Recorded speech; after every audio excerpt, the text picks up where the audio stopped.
Assalamualaikum warahmatullahi wabarakatuh. Hai teman-teman, perkenalkan nama saya Dwiki Raja Sihotang dari Program Studi Agroteknologi Fakultas Pertanian Universitas Muhammadiyah Sumatera Utara.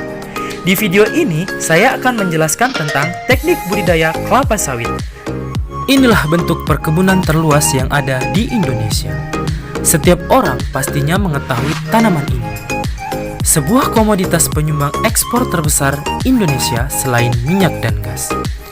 Tahun 2015, nilai ekspor dari tanaman ini mencapai 18,1 miliar US dollar atau berkontribusi sebesar 13,7% terhadap total ekspor Indonesia.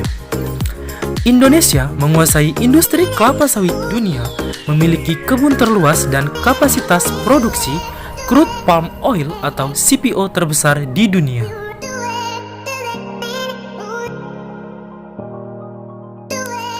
Berdasarkan data Kementerian Pertanian dan Kementerian Agraria dan Tata Ruang, total luas lahan perkebunan kelapa sawit di Indonesia mencapai 15,7 juta hektar.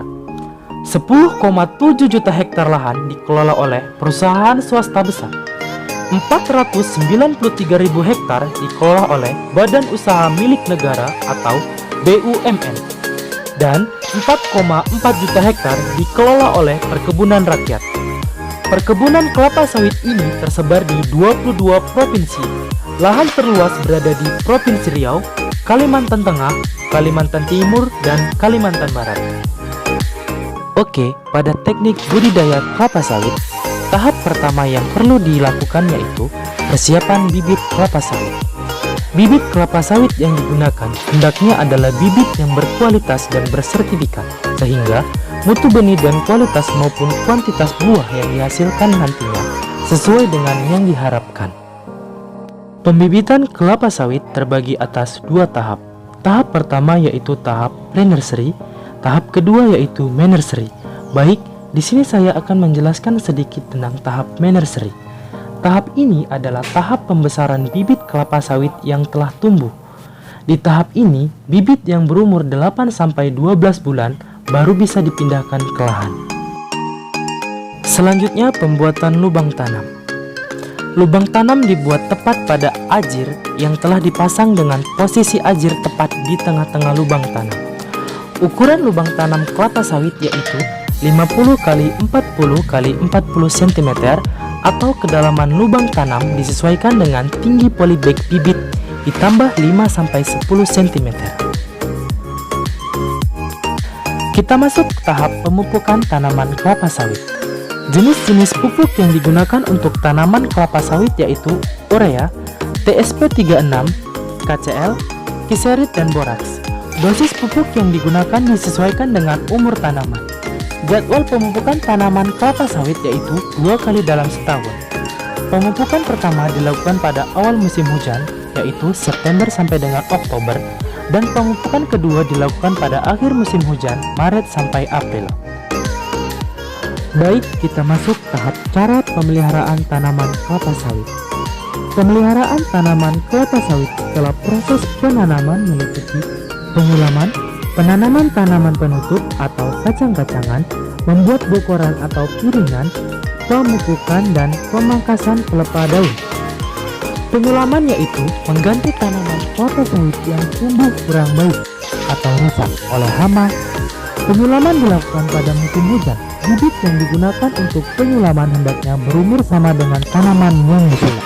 Selanjutnya, penanaman kacang-kacangan atau tanaman penutup tanah. Jenis kacang-kacangan yang sering ditanam di perkebunan kelapa sawit antara lain Centrosema pubescens. Penanaman kacang-kacangan sebaiknya dilakukan segera setelah persiapan lahan. Setelah tahap pemupukan, kita masuk ke tahap pengendalian gulma di lahan perkebunan kelapa sawit. Agar tanaman kelapa sawit tumbuh dengan baik dan tidak terganggu oleh tumbuhan liar, perlu dilakukan pengendalian gulma. Pengendalian gulma dilakukan agar tidak terjadi persaingan antara tumbuhan liar dengan tanaman kelapa sawit dalam mendapatkan nutrisi, air, dan cahaya matahari.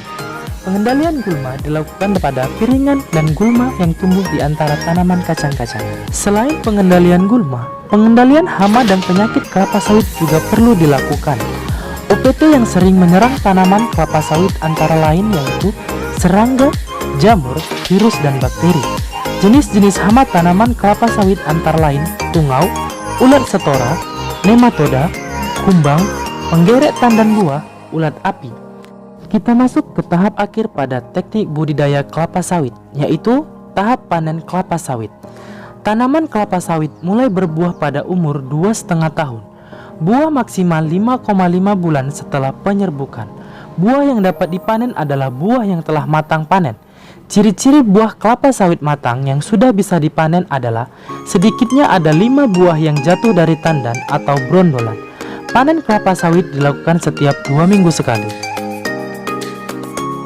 Oke, mungkin itu saja video tentang teknik budidaya kelapa sawit dari saya. Kurang lebih saya mohon maaf dan semoga bermanfaat untuk kita semua. Wassalamualaikum warahmatullahi wabarakatuh dan salam sehat semuanya. Terima kasih.